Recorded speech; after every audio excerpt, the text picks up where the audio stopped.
Aku dihina di resepsi pernikahanku hanya karena menikah dengan seorang penjual sayur keliling, sementara aku sarjana yang bekerja sebagai PNS, namun semua bungkam ketika. Assalamualaikum, halo sahabat Dila Beri Cerita. Apa kabar kalian? Sebelum kita lanjut ceritanya, komen dulu dari kota atau kabupaten mana kalian. Biar kita bisa saling kenal dan lebih dekat. Kalau udah, yuk kita masuk ke kisahnya. Hari itu langit terasa sempit. Aku duduk di pelaminan, mengenakan kebaya putih yang kupesan 6 bulan lalu. Bunga melati di rambutku harum, tapi rasanya seperti menekan kepalaku. Di sekelilingku, tamu berdatangan, senyum mereka tampak dibuat-buat, pandangan mata mereka menusuk hati. Ini hari pernikahanku. Namun bukan ucapan selamat yang paling sering kudengar, melainkan bisikan-bisikan rendah yang menyelinap di antara riuh tawa dan alunan musik gamelan. Lihat Siti Rahayu, PNS yang cantik dan pintar, malah menikah dengan penjual sayur keliling. Kok bisa sih? Padahal dulu pacarnya orang kaya. Ibunya pasti sedih sekali. Aku menunduk, mencoba menjaga senyum tetap utuh. Tapi dalam hati, aku mulai goyah. Maman, suamiku, berdiri di sampingku, membagi senyum lebar pada setiap tamu yang datang. Dia mengenakan baju pengantin sederhana yang ia beli sendiri dari pasar loak. Ia tidak tahu betapa banyak tatapan merendahkan yang ia terima hari ini. Apa kabar, Mbak? Sapaku pada seorang teman SMA yang datang bersama suaminya yang berjas, rapi. Alhamdulillah lancar ya acaranya, katanya sambil tersenyum tipis. Kamu hebat ya Mbak Siti, nggak nyangka aja. Aku tahu maksudnya. Aku hanya mengangguk pelan. Di tengah suasana itu, ibuku datang mendekat. Wajahnya murung, matanya berkaca-kaca. Ia berbisik padaku. Sayang, Mama cuma ingin kamu bahagia. Tapi apakah ini benar jalanmu? Aku tak mampu menjawab. Maman menyadari perubahan ekspresiku.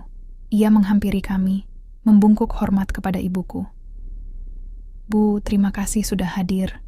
Semoga acara kita berkah. Ibuku diam sejenak, lalu menjawab singkat, ya, semoga. Setelah itu, ia pergi. Maman tersenyum lagi, seolah tak ada apa-apa. Tapi aku tahu, ia juga merasakan beban yang sama. Hanya saja, ia lebih kuat dari yang kukira. Aku mulai ragu. Apakah aku salah?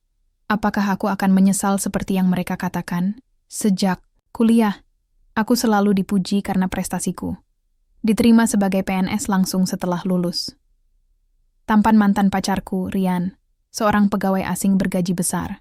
Dan kini, aku menikahi Maman, seorang penjual sayur keliling yang bahkan tidak tamat SMA. Tapi saat Maman menatapku dengan senyum itu, aku ingat bagaimana ia selalu datang ke kosanku, membawakan sayur segar tanpa diminta. Bagaimana ia rela hujan-hujanan demi mengantarkan pesanan ibu kos. Bagaimana ia tak pernah marah meski sering diremehkan. Aku menarik napas panjang. Aku harus percaya pada pilihanku, meskipun semua orang di sekelilingku tidak percaya padaku. Pernikahan kami berlalu tanpa selebrasi besar. Hanya beberapa hari libur cuti bersama, lalu kehidupan normal dimulai. Maman tetap menjadi penjual sayur keliling seperti biasa, sementara aku kembali bekerja sebagai PNS di kantor camat setempat. Kami tinggal di rumah sederhana warisan orang tua Maman, sebuah rumah panggung kayu di pinggir desa yang atapnya mulai bocor saat hujan deras. Meski begitu, Maman selalu menyambutku dengan senyum lebar setiap kali pulang kerja. Sayang, kamu capek? Ayo makan dulu, katanya sambil menyuapkan nasi hangat ke piringku. Aku menghela napas pelan. Mas, kita nggak usah formal-formal gitu. Kamu suami aku, bukan pembantu. Ia tertawa ringan. Iya, cuma biasa aja gitu kalau ngomong sama istri sendiri. Kayak lagi ngobrol sama temen. Aku tersenyum tipis. Ada rasa nyaman di balik. Cara bicaranya yang sederhana. Tapi meskipun begitu, hatiku sering tidak tenang. Setiap sore, aku melihat Maman mempersiapkan dagangannya untuk besok. Ia memilah sayuran segar, mencatat harga di secarik kertas bekas, lalu memastikan sepeda motornya siap jalan. Aku ingin membantunya, tapi ia selalu menolak halus. Kamu sudah lelah kerja, sayang. Biar aku saja. Ini kan pekerjaanku. Aku diam. Di satu sisi, aku merasa dilindungi. Di sisi lain, aku malu. Malu karena suamiku masih harus berkeliling kampung, menjajakan kangkung dan tomat, sementara aku duduk di meja kerja dengan gaji bulanan yang lebih besar. Suatu sore, saat sedang makan, teleponku berdering. Nama Rian terpampang di layar. Aku ragu-ragu sejenak lalu angkat. Hai Siti, lama tak ketemu. Gue dengar kabar. Kamu udah nikah sama penjual sayur? Suaranya datar, tapi aku tahu nada itu syarat ejekan. Aku menelan ludah. Iya Mas Rian, aku bahagia kok. Serius? Kamu yakin gak akan menyesal? Maaf ya, cuman khawatir. Gue tahu hidup kamu bisa lebih baik. Aku menatap Maman yang sedang membersihkan piring. Tubuhnya basah keringat, tangannya kasar, tapi matanya selalu cerah. Aku gak menyesal, Mas. Terima kasih perhatiannya. Aku tutup telepon itu. Maman menoleh. Siapa tadi? Rian. Mantan pacarku. Maman tersenyum kecil. Oh, dia masih peduli juga ya? Aku mendengus. Lebih tepatnya dia masih merendahkanmu. Maman menggeleng. Dia pasti belum paham bahwa cinta itu bukan soal uang atau jabatan. Aku diam. Kata-katanya sederhana, tapi menusuk hati. Aku mulai sadar bahwa mungkin akulah yang belum sepenuhnya percaya pada pilihanku sendiri. Beberapa hari kemudian, ibuku datang tanpa pemberitahuan. Ia duduk di ruang tamu, memandangi rumahku yang sederhana dengan tatapan prihatin. Kamu nggak nyesal, sayang? Aku menunduk. Aku belum tahu, Bu. Ibuku menarik napas panjang. Kalau kamu nanti kesulitan, kamu bisa pulang. Mama nggak akan bilang, kan sudah kubilang. Tapi ini hidup kamu. Tapi jangan sampai kamu dibuat susah oleh orang yang... Dia nggak membuatku susah, Bu. Potongku cepat. Dia justru selalu mencoba membuatku nyaman. Ibuku diam. Lalu ia bangkit. Ya sudah. Semoga kamu benar-benar bahagia. Setelah ibuku pergi, aku duduk termenung di teras. Langit sore itu berwarna jingga, dan burung-burung berkicau riang. Dari kejauhan, Maman pulang, membawa 2 bungkus nasi goreng langganan favoritku. Nih, sayang, aku beliin. Lagi-lagi abang nasi goreng ngasih diskon, karena lihat aku rajin banget. Aku tersenyum kecil. Terima kasih, kami makan berdua di teras. Angin sepoi-sepoi, suara kodok di sawah berbunyi pelan. Dan untuk pertama kalinya, aku merasa ada semacam kedamaian di hatiku. Meskipun semua orang meragukan hubungan kami, Maman tak pernah berhenti mencoba membuatku bahagia. Dan mungkin aku hanya perlu waktu untuk percaya. Minggu pagi itu terasa lebih cerah dari biasanya. Aku bangun agak siang, sementara Maman sudah tidak ada di rumah. Seperti biasa, ia pergi berkeliling desa menjajakan sayuran segarnya. Di atas meja makan, tersedia nasi uduk hangat, beserta telur dadar tipis dan sambal hijau. Ia selalu meninggalkanku sarapan lengkap meski ia sendiri hanya sempat minum teh manis sebelum berangkat. Aku duduk termenung, menikmati sarapan sendirian. Sejak beberapa minggu terakhir, aku mulai merasa jenuh. Pekerjaanku sebagai PNS memang stabil, tapi rasanya seperti berjalan di tempat. Sementara Maman, ia bekerja keras setiap hari, tapi tak kunjung keluar dari lingkaran yang sama. Pagi itu, saat sedang mencuci piring, tiba-tiba Maman pulang lebih awal. Ia tampak bersemangat. Sayang, kamu ada waktu nggak? Bantuin aku sebentar. Aku mengernyit. Bantu apa? Iya, coba bantu aku uji rasa ini. Ia membuka tas plastik besar yang dibawanya. Di dalamnya ada mangkuk-mangkuk kecil berisi kuah panas dan bola-bola putih kenyal. Ini bakso? Tanyaku heran. Iya. Tadi pas lewat pasar, aku ketemu abang penjual daging sapi murah.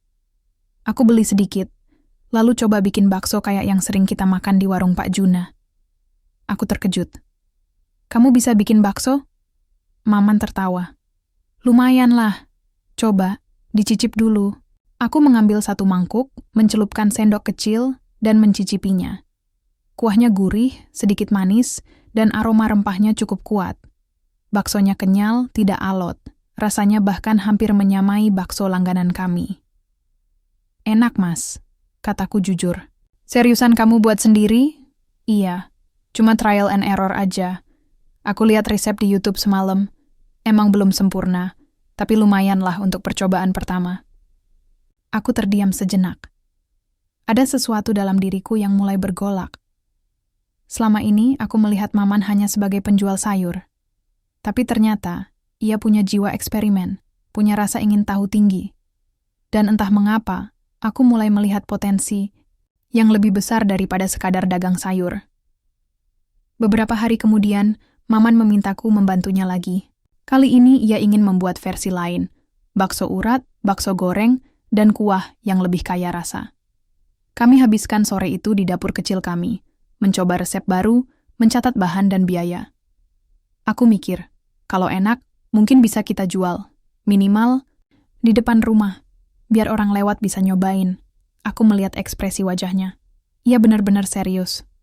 Apa enggak terlalu berani, Mas? Kita belum punya pengalaman jualan makanan. Nggak usah takut, sayang. Semua pasti mulai dari nol. Lagian, kita punya modal terbesar, rasa. Aku tersenyum. Kata-katanya sederhana, tapi penuh keyakinan. Akhirnya, pada minggu berikutnya, kami mencoba menjualnya. Dengan gerobak kayu bekas yang diperbaiki oleh tetangga, kami letakkan panci kuah, baskom berisi bakso, dan sejumlah mangkuk plastik di depan rumah. Pertama kali, hanya sedikit pembeli, tapi lama-lama jumlahnya bertambah. Orang yang lewat mulai tertarik karena baunya yang mengundang. Setelah mencicipi, mereka kembali dengan teman-temannya. Enak banget, Mas. Murah lagi, kata salah seorang ibu. Anak-anak saya suka semua. Besok-besok saya pesan banyak ya, kata ibu lainnya. Maman tersenyum puas. Aku juga ikut senang. Tapi ada rasa haru di hati. Ini adalah kali pertama aku melihat Maman mendapat apresiasi tanpa ejekan atau pandangan rendah. Di malam hari, kami duduk di teras, menghitung hasil penjualan hari itu. Uangnya masih sedikit, tapi cukup untuk membeli bahan baku esok hari. Aku menatap Maman. Kamu yakin mau lanjut? Ia mengangguk mantap. Iya. Aku percaya ini cuma awal. Nanti bakal lebih besar. Aku tersenyum pelan. Entah kenapa, untuk pertama kalinya aku mulai percaya padanya. Bahkan lebih dari itu, aku mulai percaya pada masa depan kami. Hari itu terasa lebih panas dari biasanya. Kami sudah berdiri di depan rumah sejak pagi, mempersiapkan gerobak bakso kami yang sederhana. Gerobak kayu itu kini dicat ulang dengan warna biru muda dan bertuliskan bakso Maman dengan huruf kapital besar. Maman membuatnya sendiri, meski hasil akhirnya tidak sempurna. Ada goresan kuas yang tidak rapi, dan huruf M sedikit miring. Tapi ia sangat bangga dengannya. Ini langkah pertama kita. Sayang, katanya sambil menepuk bahuku. Aku tersenyum, mencoba ikut antusias. Tapi hatiku belum sepenuhnya tenang. Sejak beberapa hari terakhir, bisnis bakso kami mulai mendapat perhatian. Bukan hanya pelanggan setia yang datang, tapi juga orang-orang yang lewat dan penasaran dengan aroma kuah rempah yang menggoda. Bahkan, anak-anak sekolah sering mampir setelah pulang dari les atau main bola. Namun, bukan hanya perhatian positif yang datang. Ada seorang pemilik warung nasi di seberang jalan yang mulai memperhatikan kami. Namanya Pak Dudi. Warungnya cukup ramai, tapi harganya agak mahal untuk ukuran warga sekitar. Saat melihat gerobak kami berdiri setiap sore, ia mulai gelisah. Pagi itu, saat kami sedang menyusun bahan-bahan, Pak Dudi tiba-tiba keluar dari warungnya. Ia berjalan ke arah kami dengan langkah kasar. Kalian ini jualan tanpa izin ya? Di pinggir jalan gitu aja? Maman langsung menyambutnya dengan senyum. Iya, Pak. Kami cuma coba-coba dulu. Lagian, jalannya kan umum. Pak Dudi mendengus. Coba-coba? Ini kan bisa ganggu pengusaha resmi. Belum lagi soal kebersihan. Ini tempat tinggal kalian atau tempat usaha? Aku menjawab dengan suara tenang. Kami juga punya izin UKM dari kelurahan, Pak. Dan semua bahan kami selalu segar. Pak Dudi melirik kami dengan tatapan merendahkan. UKM? Hah? Itu kan cuma formalitas biar kelihatan legal. Kalian pikir bisa bersaing sama usaha yang udah lama? Ia kemudian masuk lagi ke warungnya, meninggalkan kesan tidak menyenangkan di udara pagi itu. Aku menatap Maman. Wajahnya masih tenang, tapi aku tahu ia tidak suka. Jangan dipikirin, sayang. Orang seperti itu pasti takut kalau ada pesaing baru. Aku mengangguk, tapi dalam hati, aku mulai ragu. Apakah kami benar-benar siap menghadapi tantangan ini? Beberapa hari berlalu, dan jumlah pelanggan terus meningkat. Bahkan ada yang memesan untuk acara arisan atau syukuran keluarga kecil. Kami mulai membeli panci yang lebih besar dan membuka layanan delivery menggunakan motor tua Maman. Namun, di tengah kebahagiaan itu, aku mulai merasa tekanan lain. Rasa malu yang dulu pernah hadir kembali menggerogoti hatiku. Setiap kali rekan kerjaku di kantor menanyakan kabarku, aku selalu ragu menceritakan tentang bisnis bakso ini. Aku takut mereka akan menertawakan Maman.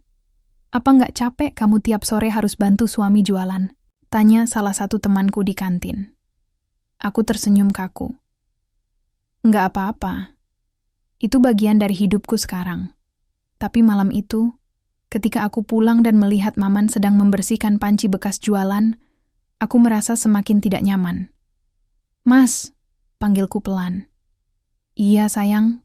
Ia berhenti menyikat panci dan menoleh padaku. Aku kadang merasa kita beda banget. Aku PNS, kamu penjual bakso keliling. Maman diam sejenak, lalu tersenyum lembut. Sayang, kita beda, tapi bukan berarti kita nggak cocok. Justru karena beda, kita bisa saling melengkapi. Aku menunduk. Tapi aku takut orang-orang di sekelilingku nggak akan menerimamu. Mereka selalu melihatmu dari profesi, bukan dari hati. Maman mendekat dan memegang tanganku. Dunia itu memang suka melihat dari luar, tapi kita nggak perlu peduli. Yang penting, kita percaya pada diri sendiri. Percaya sama usaha kita. Biar waktu yang bicara. Aku menatap matanya yang teduh.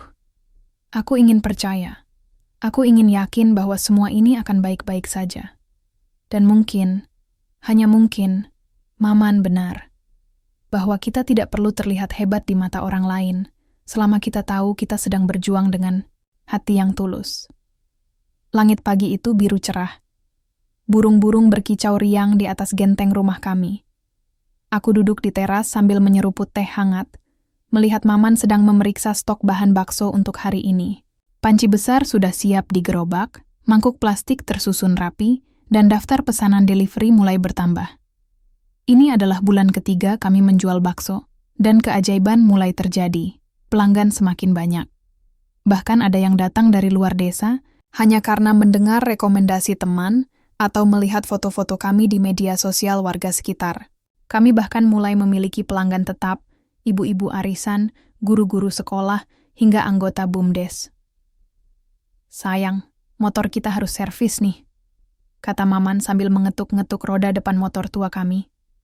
Kayaknya mau beli motor baru juga, biar bisa antar lebih cepat. Aku mengernyit. Motor baru? Mahal, Mas. Iya, tapi akan balik modal kok. Lihat aja nanti.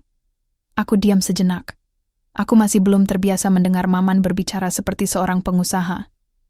Ia bukan lagi penjual sayur keliling yang rendah hati dan tidak pernah punya rencana jangka panjang. Sekarang, ia mulai berpikir strategis, mencatat omzet harian, bahkan membuat promo kecil-kecilan. Kita kasih diskon kalau beli 5 mangkuk, gimana? Ujarnya suatu kali. Atau, kalau beli 10, dapat tambahan mie gratis. Aku terkekeh. Kamu ini kayak sudah kuliah manajemen bisnis. Maman tersenyum tipis. Dulu sempat ikutan pelatihan UMKM, sayang. Cuma nggak kelanjutan karena ada urusan keluarga. Aku terdiam. Lagi-lagi aku merasa seperti baru mengenal suamiku sendiri. Pada suatu sore, saat kami sedang ramai-ramainya melayani pembeli, Pak Juna datang membawa kabar baik. Hebat kamu, Maman. Orang-orang di desa pada bangga lihat usaha kamu. Tadi malam, ada rapat RW, mereka bilang mau undang kamu sebagai contoh pengusaha muda mandiri. Maman tertawa lepas. Serius, Pak? Iya. Kamu tuh inspirasi banyak orang. Apalagi setelah semua tahu kamu dulunya cuma penjual sayur keliling. Aku melihat senyum Maman. Ada semacam kebanggaan di dalamnya, bukan sombong, tapi penuh makna. Ini adalah momen pertama ia benar-benar diakui oleh lingkungan. Namun kebahagiaan itu tak bertahan lama. Beberapa hari kemudian, ibuku datang tanpa pemberitahuan. Ia turun dari mobil tetanggaku, membawa 2 tas plastik berisi lauk pauk. "Mama bawain masakan, sayang," katanya sambil menyerahkan plastik itu padaku. Aku menyambutnya dengan senyum sopan. "Masuk dulu, Bu." Ia duduk di kursi kayu bekas yang kami letakkan di teras. Matanya menatap gerobak bakso yang berdiri kokoh di halaman depan. "Jadi, ini usaha suamimu?" "Iya, Bu." "Alhamdulillah, sudah lumayan laris." Ibuku menghela napas. "Ya, untungnya. Setidaknya dia bisa kerja keras. Aku tahu maksudnya."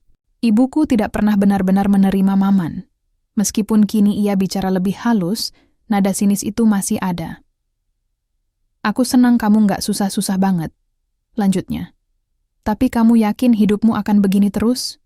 Nggak ingin punya pekerjaan, lain selain jadi PNS dan bantu suami jualan?" Aku menunduk. Aku ingin menjawab dengan tegas, tapi lidahku keluh. Aku merasa kembali menjadi anak kecil yang dipandang rendah oleh pandangan ibuku. Untungnya, Maman pulang saat itu juga. Ia langsung menyapa ibuku dengan sopan dan ramah. "Bu, terima kasih sudah datang. Saya harap ibu suka bakso saya." "Silakan. Cicip dulu." Ibuku menerima mangkuk dengan tatapan dingin. Ia mencicipi 1 sendok, lalu mengangguk singkat. "Enak. Lumayan." Maman tersenyum. "Kalau enak, besok silakan datang lagi. Gratis untuk ibu." Ibuku tampak terkejut. Aku melihat ekspresinya berubah sedikit.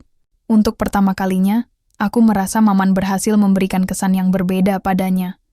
Setelah ibuku pulang, aku dan Maman membersihkan gerobak. "Maaf ya sayang, aku tadi agak gugup pas Mama datang," ucapku pelan. Maman mengelap panci dengan tenang.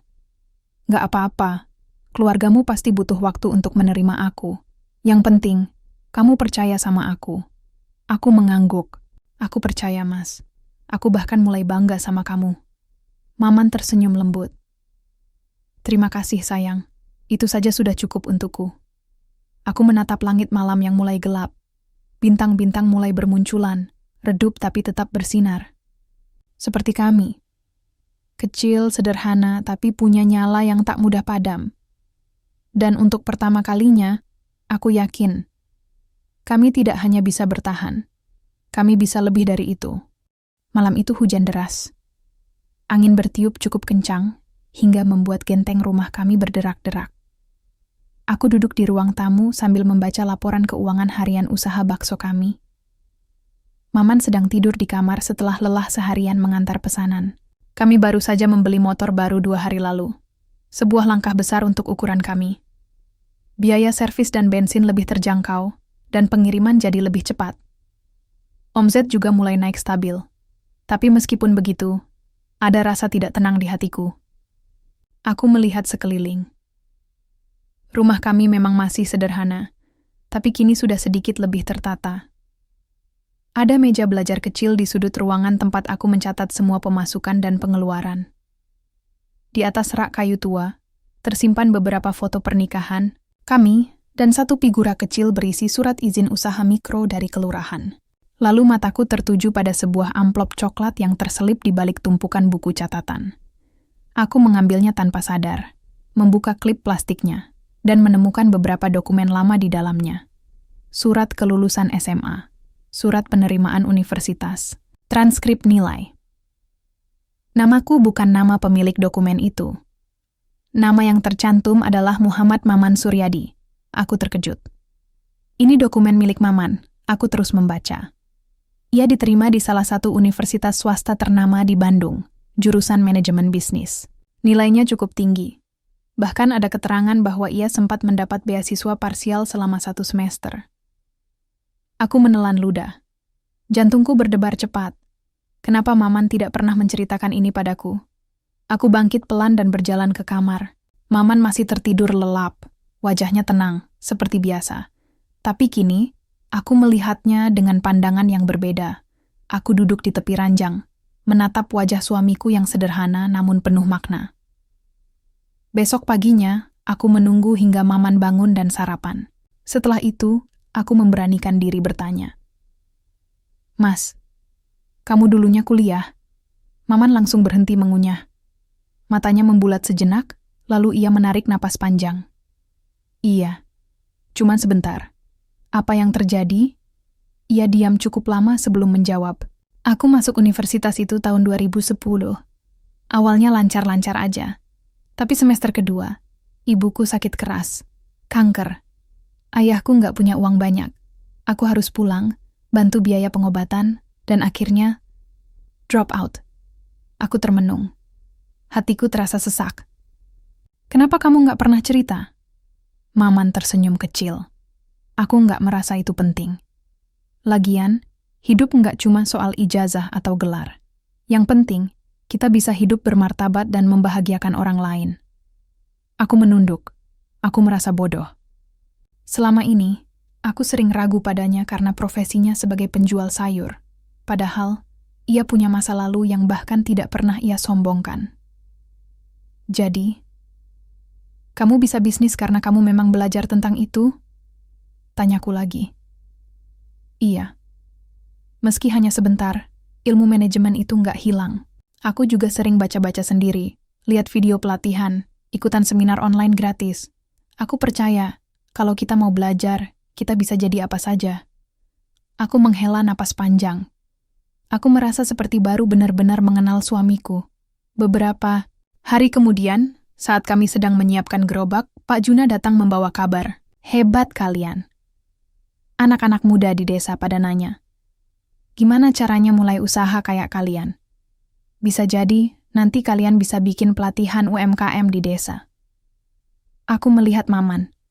Ia tersenyum, matanya bersinar. Iya sayang, kita bisa coba itu. Dan kali ini, aku tidak ragu lagi. Aku percaya padanya. Lebih dari siapapun. Hari itu, seperti biasa, kami sedang sibuk melayani pelanggan sore hari. Gerobak biru muda kami sudah berubah menjadi warung kecil permanen di depan rumah, dengan tenda biru, meja plastik, dan papan. Nama kayu bertuliskan bakso Maman rasa rumahan harga bersahabat. Kami bahkan mulai menggunakan seragam sederhana untuk penjual delivery. Omzet harian terus naik. Kami sudah bisa membayar biaya sekolah adik Maman, memperbaiki atap rumah yang bocor, dan bahkan menyisihkan uang untuk tabungan darurat. Namun, di tengah kebahagiaan itu, masalah mulai datang tanpa diduga. Pagi itu, aku membuka media sosial dan mendapati beberapa ulasan negatif di akun Facebook toko kami. Ragu beli bakso di sini. Katanya halal, tapi pas saya tanya, nggak ada sertifikatnya. Kuahnya enak sih, tapi abis makan perut sakit. Kayaknya kurang higienis. Penipuan. Beli online tapi nggak sampai-sampai. Aku menatap layar ponselku tak percaya. Aku langsung mencoba menghubungi pelanggan-pelanggan tersebut, tapi semuanya tidak merespons. Bahkan salah satu komentar ternyata berasal dari akun palsu. Aku memberitahu Maman saat ia pulang dari antaran terakhir. Ia langsung cemas. Siapa yang bikin ini? Aku menggeleng. Nggak tahu, tapi sepertinya bukan pelanggan asli. Akunnya baru, profilnya kosong. Maman diam sejenak, lalu berkata tenang. Ini pasti ulah orang yang nggak suka kita naik. Aku terkejut. Jadi, ini serangan? Iya. Ini sering terjadi di dunia usaha. Kalau kita mulai naik, pasti ada yang nggak suka. Entah karena iri, entah karena takut kehilangan pelanggan. Aku merasa marah. Harusnya mereka jujur kalau ada masalah. Kenapa harus lewat cara seperti ini? Maman tersenyum kecil. Orang yang niatnya buruk, sayang, nggak akan jujur. Yang penting, kita tetap fokus pada apa yang kita lakukan. Pelanggan setia kita tahu kita jujur dan bekerja keras. Tapi, masalah belum berakhir begitu saja. Beberapa hari kemudian, Pak Juna datang dengan raut wajah murung. Ada kabar buruk, Maman. Ada warung bakso baru buka di seberang jalan. Bukan cuma jualan, tapi juga kasih diskon besar-besaran. Dan katanya, mereka punya sertifikasi halal dan izin lengkap. Aku melongo. Sertifikasi halal? Secepat itu? Pak Juna mengangguk. Iya, bahkan mereka pasang spanduk besar-besar. Sekilas kelihatan lebih profesional dari kamu. Maman tidak langsung menjawab. Ia hanya duduk, menatap gerobak kami yang sederhana. Aku mulai gelisah. Mas, kita harus tanggapin ini. Kalau enggak, pelanggan kita bisa lari semua. Maman akhirnya angkat bicara. Kita nggak bisa lawan mereka dengan cara yang sama. Mereka punya modal besar, iklan, dan strategi licik. Tapi kita punya hal yang lebih kuat. Apa itu? Tanyaku. Kejujuran, kebersihan, dan rasa. Aku menunduk. Kata-katanya benar, tapi rasanya sulit untuk percaya bahwa nilai-nilai itu cukup melawan persaingan yang curang. Beberapa hari setelah itu, jumlah pelanggan kami memang turun drastis. Orang-orang lebih tertarik pada promosi besar di warung baru itu. Bahkan beberapa pelanggan setia kami mulai ragu. Aku mulai merasa putus asa. Kita harus bikin promo juga. Harus pasang spanduk. Harus daftar sertifikasi halal. Maman menatapku lembut. Sayang, kamu kenapa? Kamu takut? Aku mengangguk. Iya, Mas. Aku takut kita gagal. Aku takut semua jerih payah kita sia-sia. Ia mendekat dan memegang tanganku. Gagal atau sukses, itu urusan Tuhan. Tapi kita harus tetap berusaha dengan cara yang benar. Kita nggak bisa ikut-ikutan jahat. Itu bukan kita. Aku diam. Aku ingin marah. Ingin menyalahkan diriku sendiri karena tidak bisa membantu lebih baik. Tapi aku juga tahu, Maman benar. Dan meskipun hatiku remuk, aku memilih untuk percaya padanya. Lagi-lagi, hujan deras mengguyur desa kami sejak pagi. Aku duduk di dalam rumah sambil melihat Maman menyiapkan bahan bakso untuk hari ini. Gerobak biru muda kami berdiri diam di luar, belum dibuka karena cuaca buruk. Sejak warung baru itu buka, pelanggan kami semakin sedikit. Bahkan hujan seperti memberi isyarat bahwa hari ini akan jadi salah satu hari terberat bagi usaha kami. Mas, kita nggak bisa diam aja, kataku pelan. Kalau begini terus, kita bisa bangkrut. Maman tersenyum kecil, seperti biasa tenang. Kita lihat dulu. Bisa jadi hari ini ada keajaiban. Aku ingin percaya, tapi rasanya sulit. Beberapa jam kemudian, ponselku bergetar. Ada notifikasi masuk, sebuah pesan dari akun media sosial toko kami. Aku membukanya tanpa semangat. Namun, detik itu juga, mataku membelalak. Pesan masuk, Assalamualaikum Mbak Siti. Saya dari tim produksi acara TV nasional Kisah Inspirasi. Kami tertarik dengan kisah ibu dan suami. Bisakah kami wawancara dan dokumentasikan? Aku menatap layar ponselku tak percaya. Ini benar-benar tidak terduga. Aku langsung membangunkan Maman yang sedang istirahat sejenak di kursi kayu tua kami. Mas, ini dari TV nasional. Ia mengucek matanya, lalu membaca pesan itu. Matanya bersinar perlahan. Serius? Iya. Mereka bilang tertarik sama kisah kita. Maman menarik napas panjang. Ini kesempatan besar, sayang. 2 hari kemudian, tim produksi tiba di desa kami. Kamera, mikrofon, dan lampu sorot terasa asing di tengah suasana desa yang biasa sunyi. Warga mulai berkumpul, penasaran. Anak-anak berlarian, beberapa orang tua tersenyum bangga. Wawancara dimulai. Kami diminta menceritakan kisah hidup kami, mulai dari pertemuan kami, resepsi pernikahan yang penuh ejekan, hingga perjalanan bisnis bakso yang naik turun. Tim produser merekam setiap momen, saat Maman menyiapkan adonan bakso, saat ia mengantar pesanan, bahkan saat kami melayani pembeli dengan senyum lelah namun tulus. Setelah proses syuting selesai, salah satu produser mendekati kami. Kalian luar biasa. Aku yakin banyak orang akan terinspirasi oleh kalian. Aku hanya bisa tersenyum, hatiku hangat. Beberapa minggu kemudian, episode tersebut tayang. Dan seketika, hidup kami berubah. Video klip acara itu viral di media sosial. Orang-orang dari seluruh Indonesia mulai datang ke warung kami. Beberapa pengusaha UMKM mengirim pesan, ingin bertemu atau belajar dari pengalaman kami. Bahkan sebuah yayasan pendidikan menawarkan beasiswa untuk anak-anak desa jika mereka mau ikut program pelatihan bisnis yang kami kelola. Dan yang paling tak terduga, Rian muncul lagi. Ia datang sendirian, mengenakan kemeja rapi tapi wajahnya murung. Ia berdiri di depan gerobak kami, ragu-ragu. Aku melihatnya dari balik meja. Hatiku sempat bergolak, tapi aku mencoba tenang. "Hai Siti," sapanya pelan. Aku menjawab singkat. "Ada apa?" Ia menarik napas. Gue dengar kabar kamu dan suami kamu. Hebat banget. Gue minta maaf atas semua perkataanku dulu." Aku diam sejenak, lalu berkata, "Kamu nggak perlu minta maaf. Kamu cuma belum tahu arti cinta sejati." Ia mengangguk pelan. "Iya, sekarang gue tahu. Cuman, gue juga lagi susah. Perusahaan gue bangkrut. Gue nggak punya arah lagi." Aku melihat Maman, yang sedang menyambut tamu lain. Ia tidak mendengar pembicaraanku dengan Rian. Aku tersenyum tipis. "Jangan putus asa. Semua bisa berubah, seperti kami dulu." Rian mengangguk, lalu pamit pergi. Aku menatap langit sore yang cerah, langit yang sama seperti dulu. Tapi kini, dunia terasa lebih ringan. Kami tidak hanya berhasil bertahan. Kami berhasil menunjukkan pada dunia bahwa cinta, kerja keras, dan integritas bisa mengubah segalanya. Langit pagi itu cerah, seperti mencerminkan perasaanku yang mulai tenang. Sejak tayangnya acara Kisah Inspirasi, hidup kami berubah drastis. Warung bakso kecil kami tak lagi hanya dikenal warga desa. Kini, orang-orang dari luar kota bahkan rela datang jauh-jauh hanya untuk mencicipi bakso buatan Maman. Namun, ada satu hal yang masih mengganjal hatiku.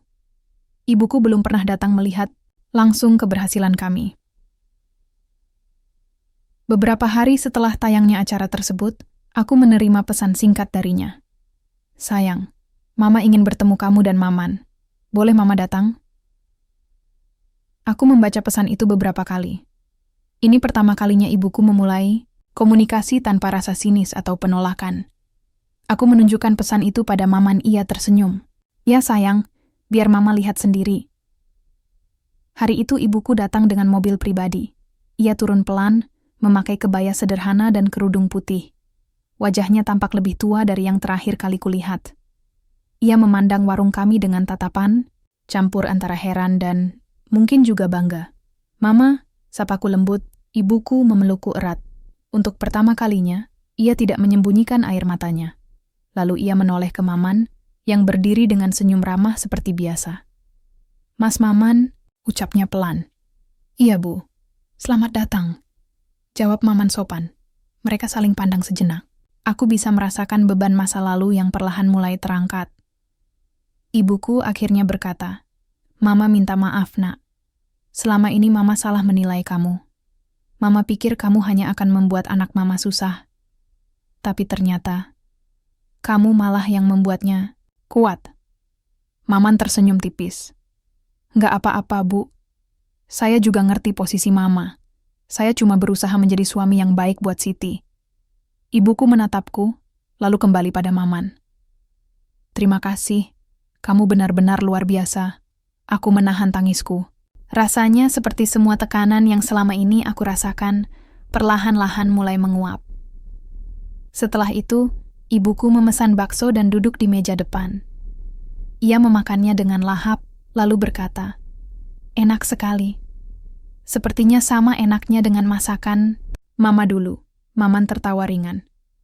"Terima kasih, Bu. Kalau suka, silakan datang lagi."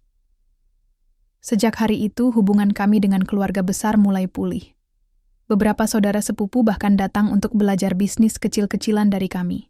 Bahkan Pak Dudi, pemilik warung nasi yang dulu sering mencela kami, akhirnya datang dan memberi ucapan selamat. Jujur, saya iri, tapi saya juga salut.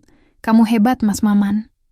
Maman menjawab dengan rendah hati, "Semua orang punya kesempatan yang sama, tinggal bagaimana kita mau mencoba."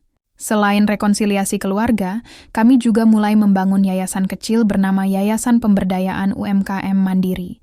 Tujuannya adalah membantu anak-anak muda kurang mampu yang ingin belajar berwirausaha. Kami bekerja sama dengan pemerintah desa dan beberapa relawan lokal. Pada suatu sore, saat sedang rapat persiapan pelatihan perdana, Pak Juna datang membawa kabar gembira. Anak-anak muda di sini sudah pada semangat loh. Ada yang pengen buka warung makanan, toko online, bahkan ada yang mau ikut jejak kalian jualan bakso keliling dulu. Aku tertawa kecil. Biar mereka tahu, dari nol pun bisa naik. Maman menimpali. Yang penting, mereka percaya pada diri sendiri. Aku menatap suamiku itu. Hatiku dipenuhi rasa syukur. Dulu, aku ragu padanya. Kini, ia adalah inspirasi bagi banyak orang, termasuk aku. 5 tahun telah berlalu. Langit Jakarta sore itu memerah, menyelimuti gedung 2 lantai, yang kini menjadi kantor pusat usaha kami. Di depannya, sebuah papan nama besar bertuliskan, Bakso, Maman, rasa cinta yang dimasak dengan tulus. Gedung ini bukan hanya tempat produksi bakso, tapi juga pusat pelatihan UMKM dan kantor yayasan kami. Di dalam, anak-anak muda dari berbagai daerah sedang mengikuti pelatihan bisnis. Ada yang belajar manajemen keuangan, ada yang mencoba resep baru, dan beberapa sedang membuat konten promosi untuk media sosial. Aku duduk di ruang kerjaku yang sederhana, melihat keluar jendela. Di sana, Maman sedang berbicara dengan tim delivery, kami yang kini menggunakan motor listrik ramah lingkungan. Aku tersenyum. Siapapun yang melihat kami hari ini, pasti tak akan percaya bahwa 5 tahun lalu, kami masih menjual bakso di depan rumah sederhana kami. Dengan panci bekas dan gerobak, kayu aku menutup mata sejenak, mengingat semua perjalanan yang telah kita lalui, pernikahan yang penuh ejekan, hari-hari pertama yang penuh keraguan, benih bisnis yang tumbuh perlahan, cobaan yang hampir meruntuhkan semangat, kebangkitan yang dimulai dari niat baik dan kerja keras, dan akhirnya, kemenangan yang tidak dibangun atas dendam, tapi atas dasar cinta dan integritas. Aku mendengar langkah kaki di luar. Maman masuk, membawa secangkir teh hangat. Sayang, kamu capek? Aku menggeleng. Enggak, cuman lagi ingat masa-masa dulu. Ia tersenyum, lalu duduk di sebelahku. Aku juga sering mikirin, waktu kita masih jualan di depan rumah, masih pakai panci kecil, suara pancinya deguk-deguk kalau direbus. Aku tertawa pelan. Iya, dan aku masih suka marah-marah kalau kamu nggak terima uang pelanggan dengan rapi. Maman ikut tertawa. Hehehe iya, sekarang malah bisa ngatur puluhan orang. Aku menatap matanya. Meski kini ia sudah lebih mapan, wajah itu masih sama, tenang, rendah hati, dan penuh kasih. Beberapa saat kemudian, HP-ku bergetar. Ada pesan, masuk dari ibuku. Sayang, Mama dan Bapak mau datang besok. Boleh bawa cucu? Dia pengen lihat kantor ayahnya. Aku tersenyum. Dulu, ibuku bahkan tidak mau datang ke warung kecil kami. Kini, ia bangga mengunjungi kantor kami. Mas, panggilku pelan. Iya, sayang. Aku nggak pernah menyesal loh, menikahi kamu. Maman menatapku lembut, lalu menjawab dengan senyum yang selalu membuatku yakin. Sama, aku juga nggak pernah menyesal, sayang. Bahkan di hari pertama kita dihina di resepsi, aku tetap percaya kita bisa sampai di sini.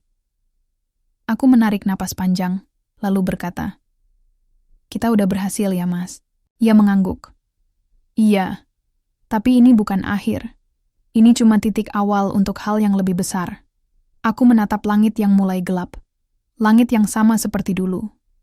Hidup kami mungkin tidak sempurna, tapi kami berhasil melewati segalanya dengan kepala tegak. Kami bukan sekadar pasangan yang dinilai dari profesi atau pendidikan. Kami adalah pasangan yang percaya pada cinta, pada usaha, dan pada kebaikan. Dan hari ini, aroma bakso kami tidak hanya tercium oleh tetangga desa, tapi oleh seluruh negeri.